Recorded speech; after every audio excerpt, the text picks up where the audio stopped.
DSC preparation కి మిగిలిన తక్కువ సమయాన్ని డిఎస్సి 2024 యాప్ లేదా DSC2024.com తో జాబ్ ని సాధించండి.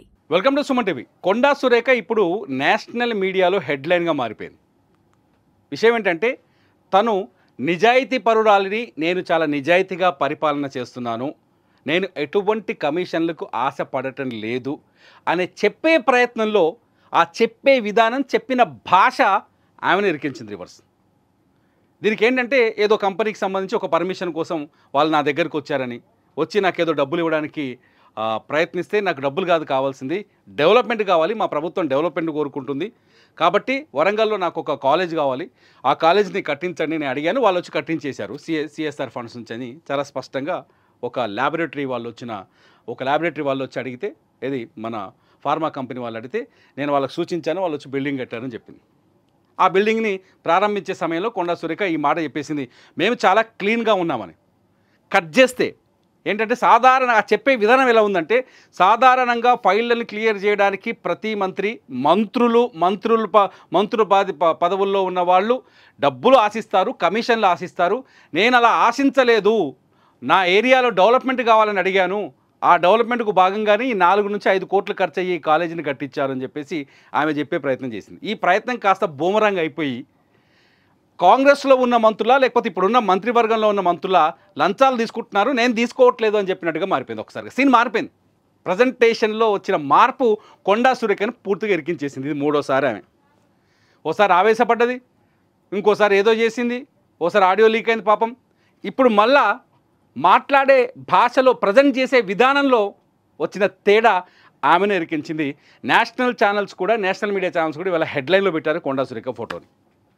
వాస్తవానికి ప్రభుత్వాల్లో అవినీతి ఉందా లేదా అనే చర్చకి వెళ్ళాలి. ఇక్కడ నుంచి కొండా సురేఖ ఈ వ్యాఖ్యలపైన క్లారిటీ కూడా ఇచ్చింది.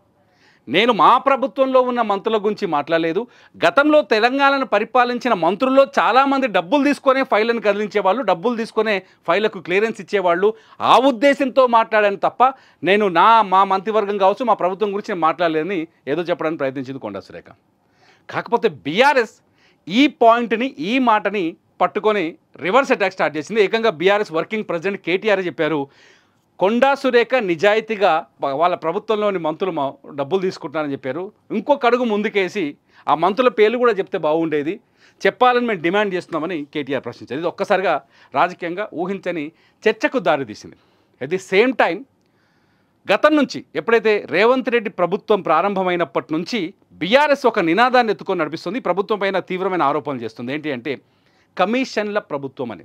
30% కమిషన్ ప్రభుత్వం అని. ఇక్కడ ఇంకొక పాయింట్ కూడా ఉంది, 30% కమిషన్ల ప్రభుత్వం అని. చాలా ప్రెస్ మీట్లలో హరీష్ రావు కావచ్చు, కేటీఆర్ కావచ్చు, లేకపోతే బీఆర్ఎస్ మాజీ మంత్రులు కావచ్చు, లేకపోతే కొంచెం పవర్ఫుల్గా కనిపించినప్పటి ఎమ్మెల్యేలు కావచ్చు, ఏ ప్రెస్ మీట్ పెట్టినా ఈ పాయింట్ చెప్తున్నారు, మంత్రులపైన తీవ్రమైన విమర్శలు చేస్తున్నారు. ఈ చర్చ తెలంగాణ ప్రజల్లోకి పంపించే ప్రయత్నం బీఆర్ఎస్ చేస్తుంది. తెలంగాణ రాజకీయ పార్టీలు కావచ్చు, బీఆర్ఎస్కి అనుకూలంగా వార్తలు చేసే మీడియా సంస్థలు కావచ్చు, కాంగ్రెస్కు అనుకూలంగా వార్తలు చేసే మీడియా సంస్థలు కావచ్చు, ఈ పోటాపోటీ ఎదురు విమర్శలు, ప్రతి విమర్శలు చేసుకుంటూనే వస్తున్నారు. ఈ సందర్భంలో కొండా సురేఖ ఇలా భావం మార్చేసి, భాష మార్చేసి, ఒక్కసారిగా నేను కమిషన్ తీసుకోలేదు అందుకని ఇక్కడ కాలేజీ కట్టమనే భావం వచ్చేటట్టు మాట్లాడడంతో ఒక్కసారిగా పెద్ద డ్యామేజ్ కింద మారిపోయింది కొండా సురేఖ.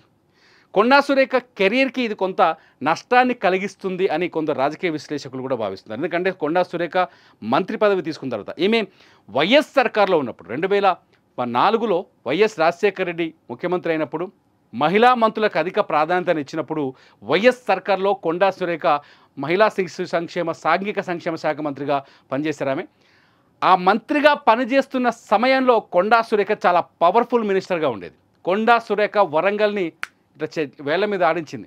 అటువంటి కొండా సురేఖ ఎందుకింత బలహీనంగా మారుతోంది అంటే వ్యాఖ్యల ద్వారా కావచ్చు, లేకపోతే మాటల ద్వారా కావచ్చు అనే చర్చ ఇప్పుడు రాజకీయ వర్గాల్లో జరుగుతోంది.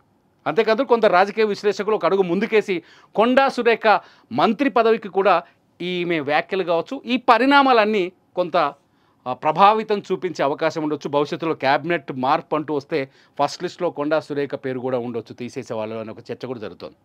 ఇందులో వాస్తవాలు ఎన్ని నిజమవుతాయి, ఎన్ని అబద్ధాలు అయితే పక్కన పెట్టేస్తే రాజకీయ వర్గాల్లో జరుగుతున్న చర్చ ఇది. మొత్తానికి కొండా సురేఖ ఇప్పుడు అడ్డంగా ఇరుక్కుపోయింది, కానీ సమాధానం చెప్పుకునే పరిస్థితిలో ఉన్నప్పటికీ కూడా ఆ సమాధానాన్ని ప్రజలు నమ్మే పరిస్థితులు. ఎందుకంటే రాజకీయ నాయకులు లంచాలు తీసుకోరు అనేది ఈ భారతదేశంలో జరగని పని. అది మీకు తెలుసు, మాకు తెలుసు. కాకపోతే దేనికి ఆధారాలు ఉండవు. మీరేమనుకుంటున్నారు కొండా సురేఖ వ్యాఖ్యల పైన? మీ ఒపీనియన్ ఏంటి? ఎరక్కపోయి ఇరుక్కుపోయిందా? నిజాయితీగా ఉన్నామని చెప్పడం కోసం ఆమె చేసిన ప్రయత్నం ఏమైనా ఇరికించిందా? మీరేమనుకుంటున్నారు? ఈ వీడియో కింద కామెంట్ చేయండి. చూస్తూనే ఉండండి సుమన్ టీవీ.